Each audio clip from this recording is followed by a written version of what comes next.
So welcome ladies and gentlemen. Today what I've done is I put a video together showing PES 2008 all the way up into today's PES 2017. So we're going to be having a look at about a minute and a half of gameplay from each, and let's just reminisce from the old days. And we start off with 2008. That's not even how you say it, but 2008. It came out on the PlayStation 3, was the first game on PS3, and it was the only game ever that I've bought, and within 2 weeks, I sold it. It was horrendous. I absolutely hated this edition of PES. I don't know what happened. They clearly got it all wrong, transitioning from PS2 to PlayStation 3, but I thought it was a nightmare. Michael Owen was on the front with Ronaldo, and it was almost like they were playing in defense, Owen and Ronaldo together. That's how much of a shambles this game was overall. Just didn't enjoy it, didn't grasp it. There was no concept, there was no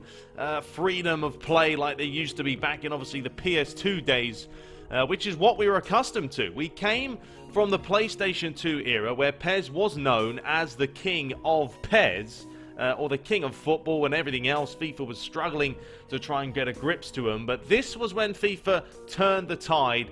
They came out with their new edition on the PlayStation 3.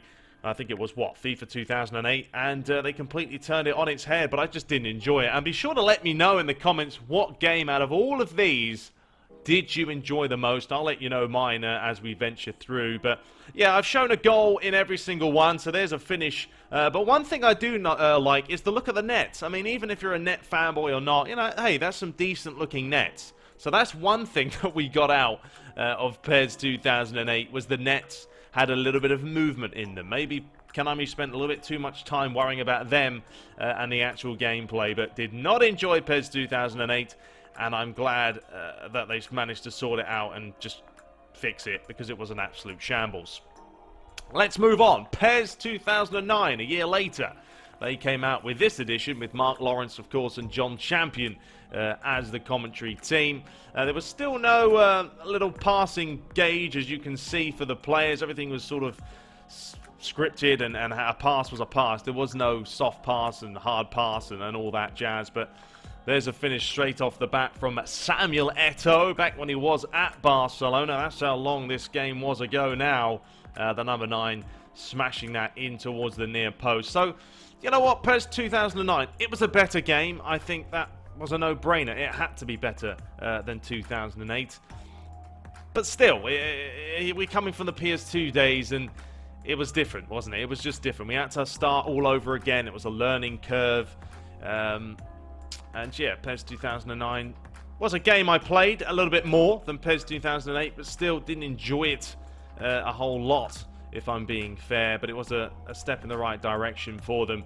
You're going to see a lot of Barcelona, you're going to see a lot of Real Madrid. That's what I found on YouTube. Everyone loves to play, of course, as the Spanish giants and the old El Clasicos, but just the way the players move. I mean, there was only a couple of directions you could move back in the day. As you can see, there's a 45-degree angle between every single sort of dribbling animation here, as Ronaldo gets it, and he sort of goes one way, the other way, cuts back inside, lays it across, and it's smashed over the bar. So there it is. That's PES 2009, a bit better than 2008, but still not that brilliant. So we move on to PES 2010.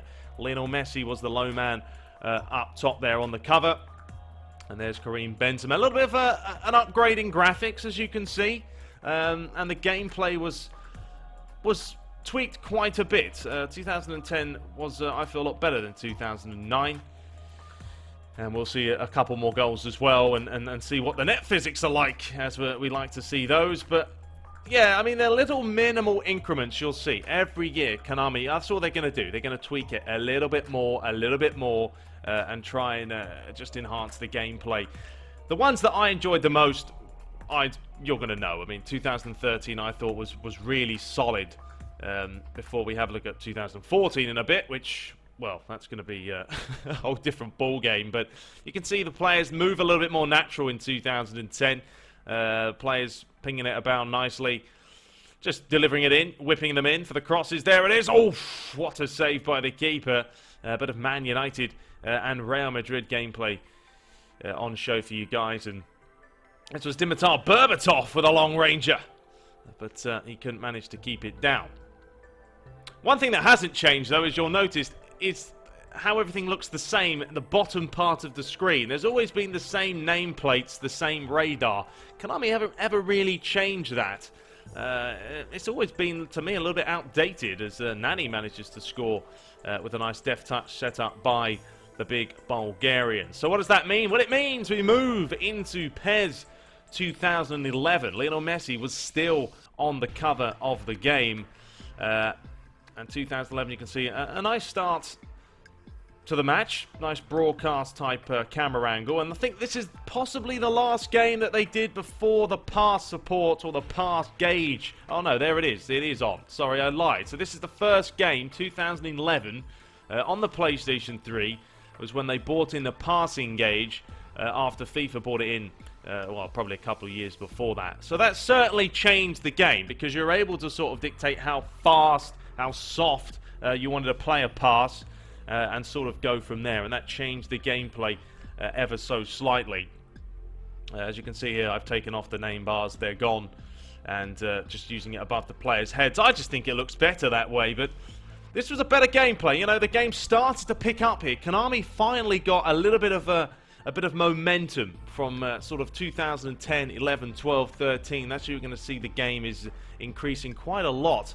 Kind of like the PlayStation 4, now they've sort of found a little bit of a foundation. Yeah, there's problems with online still, but I'm talking about actual gameplay. It's very smooth, and they're starting to find just a little bit of rhythm now overall. So 2011 was a solid game. Enjoyed it. Played a lot of Master League. Not a whole lot of online. I've never been an online guy myself. I'm very old school in the fact that I do love Master League. I love to play against the computer, get a bit of a challenge. And I think that, yeah, the AI definitely was more of a challenge in sort of 2011, 12, 13, I'd say, than 14 and 15. But here's a nicely worked move. Laid it out wide. Ronaldo, will he score? Of course he'll score. There's no question with the Portuguese man, the world #1 for many years up there with Messi. And then we're going to move on to PES 2012. So we're getting up there now with the big guns. And this was a game I thoroughly enjoyed. There's Ozil back when he was at Real Madrid. Messi looking a young gun. And Iker Casillas in goal before his move to Porto, of course, not too long ago. So, yeah, the third last game before the PS4 came out. They had a lot of PES games on the PlayStation 3. They decided to delay PES 2014 on the PlayStation 4. Not that it made a whole lot of difference, but yeah, PES 2012, it's a quick game, fast tempo, lovely finish there from a David Villa. Yes, the #7 superstar. Of course, no longer at Barcelona in the MLS. Does he even play? I'm not sure, but I know he went there. I don't keep up with the old MLS football too much, but a nice goal, nicely worked. Spreading it around, getting it out wide, and just doing what he does best. A quick turn and a finish, bang, into the back of the net. And we're just going to fast forward the time here and have a look at some more gameplay in the final few minutes and see possibly another goal. I believe we may do. But this was a good game. I enjoyed it, as I say. Played well, quick, fast football. I mean, they're not going for ultra simulation, to be honest. I mean, they're not. You know, the PlayStation 3 games were never about simulation. It was just about enjoyment, having some fun. A little bit more freedom, you'd say, with the later iterations than the ones, obviously, at the beginning of time with 2008 and 9 and 10. But here's a chance for David Villa. Through on goal, round the keeper, and slots it in to make it #2. Clinical as ever, the Spaniard up top. So we're going to move into PES 2013. I would say this is one of the more enjoyable games and probably the best game I enjoyed on the PlayStation 3 before it went tits up, should we say. But I really like PES 2013. If you followed my Master League series or wherever I was had on YouTube at the time, I can't even remember now, it's so long ago. But I had some great games, a lot of freedom on the field, a lot of ways to score. I think that was the key. A lot of the games on PES now, I mean not now, but 14, 15, always the same ways to score. But on PES 2013, I scored so many different ways, from scoring volleys, from, you know, crosses and corners and set pieces, one-on-ones, bicycle kicks. It doesn't matter. There was just so many ways to score. Top corner, bottom corner, not just the same recycled stuff over and over again. And I think that's why I enjoyed it so much.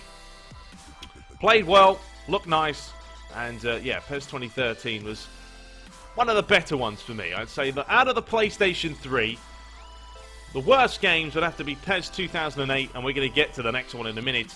And the best ones for me was probably 2012, 2013, where I just found a little bit of rhythm and enjoyed it for what it was. Was it competing with FIFA? I'd probably say it was back then. Nice finish there, right into the bottom corner. But look, we're not going for simulation here. It was never about that. PES was all about, like I say, pick up and play it with your mates and have some fun, some cracking games. A little bit of slowdown, though. Not a fan of that. That was a big issue in this one right here. The absolute nightmare of a game. PES 2014. I'm sorry about the colour. It's very vibrant for you. But PES 2014. What happened? What happened to PES 2014, ladies and gentlemen? They actually delayed bringing this out on PlayStation 4. They said it wasn't ready. We're going to have it on PlayStation 3 because this is the new engine, all right? What you've just seen before was the old engine. This is the new Fox engine, but Konami got it absolutely wrong. This game had so many problems, you know, more problems than the Kardashians, to be honest. Just horrendous all across the board. It was delayed. There was only probably 3 ways to score a goal, and it just wasn't great. The only good thing you could take out of this was graphically it looked better, although it was still a little bit cartoony, I would say, for my liking. But apart from that, there's not a whole lot you can take away from this game. And I think a lot of people are glad to see the back of it once 2015 came out, and we could say finally get rid of it. They had this little stupid dot thing that they still have it, but it's no longer a dot, it is a line. I mean, look at that for a goal. What horrendous goalkeeping. Horrendous goalkeeping that basically summed up 2014. I think if they got rid of 2008 and 2014, Konami would never want to see those again. And there's a quick look at the old school game plan that they used to have. I do miss the colours, though, the old arrows. I do miss them. I prefer them back then. Anyway, let's move on. PES 2015 with Mario Götze on the front of the cover, which was a bit of a surprise. They got someone completely new that they've never had before. A lot of Ronaldos and Messis before that. But PES 2015, suddenly it started to click a little bit more. You can already see it looks better. It's more fluid. A bit of realism about it. Yeah, there was definitely a massive leap between 14 and 15. Now, you have to remember, this is the first PlayStation 4 game that was out. Surprisingly, yeah. PS4, wow. And Neymar with a lovely bit of trickery. You know, a couple of new skills. Everything was more fluid. Not to say it didn't have its faults. Yes, it did, of course. Just like any PES game, you're going to have its niggles here and there. But it was a massive boost, I think, for Konami to finally realize, okay, we've got the Fox engine, we've got it on the new system, it's looking good, and we can finally start to push forward a little bit more now and really try and develop the game further. So, yeah, we're going to see a couple of goals. PES 2015. Improvement, definitely was. So, there we have it. Let me know what you guys make of it. What do you make? What is your #1 game from all of these that I'm showing you? Don't worry about the PS2. I know, we've seen PES 5 and 6, and everyone loves those, but look, they're gone, they're done. But what about now? And 10 years, basically. 10 years soon it will be from the first game on the PlayStation 3, PES 2008, to now. So absolutely crazy as Luis Suarez bangs it in. But PES 2016, Neymar on the front of the cover. And this game was, yeah, better than PES 2015. I think there was a slight niggle about something. I can't remember exactly what the flaw was. The goalies. The goalies! Yes, that was the problem. The goalies in PES 2016 needed to have a massive overhaul. Luckily, they were sorted for PES 2017. But once again, it's sort of you fix one thing, but you mess something up. And it just seems to be the story for Konami when they can't seem to get it absolutely right. I think they need to start doing beta testing, or better testing, whatever you want to call it. Test the game out thoroughly months and months before it's actually going to come out. They may even do it, I don't know, but if they do, I don't know about it. They need to do something. Master League beta, an online beta, get something to find those niggles and iron them out before the game's even shipped. And even if it is shipped, get a patch going straight away and fix those shenanigans before people get online and get pissed about it, as Benzema smashes it home, and there is a lovely goal. Goles de hoy, as they say in, what is that, Spanish? And we're going to move on to the final game, PES 2017, where we are today. And for me, I definitely say yes, it is the best game on PlayStation 4 so far. Still has the niggles, I know, but look, the goalies were overhauled, and it made a massive difference. They still need to do the referees, don't get me wrong. The crossings now became an issue, so it basically went from goalkeeping issues to crossing issues, and them being far too powerful. Like I say, Konami seemed to fix one bug, and then another one crops up. But still, I love PES 2017. Offline, online, yeah, you know, the crossing and all that is still my big downfall. But there we have it, ladies and gentlemen. That is all the games up from PES 2000. I keep saying 20. PES 2008. It's been so long, to PES 2017. What would you say your top 3 are? Give me a little bit of insight into that in the comments below from those games. For me, I'd say number 1. I would still say gameplay-wise PES 2017, I'd have to say. Number 2, I'd probably say PES 2013, I thoroughly enjoyed. And number 3, I mean, I'd probably say PES 2016, but the goalies were so bad it made a nightmare. So those are the top 2. Top 3, and the third one, I don't know, it's a tough one. Maybe PES 2012, because I did enjoy that back in the day. But yeah, bottom 2 for me, PES 2008 and PES 2014 were an absolute shambles. So there we have it. That is it for today. I thought I'd do something a little bit different. You know, why not? Spice it up every now and then. Let me know if you want to still see Master League, and I'll continue to try and do that. But I'm going to do a little bit more online as well. We'll be back very, very shortly. As soon as we get some news for PES 2018, we will be hot on the heels. But until next time, subscribe for more, and take care.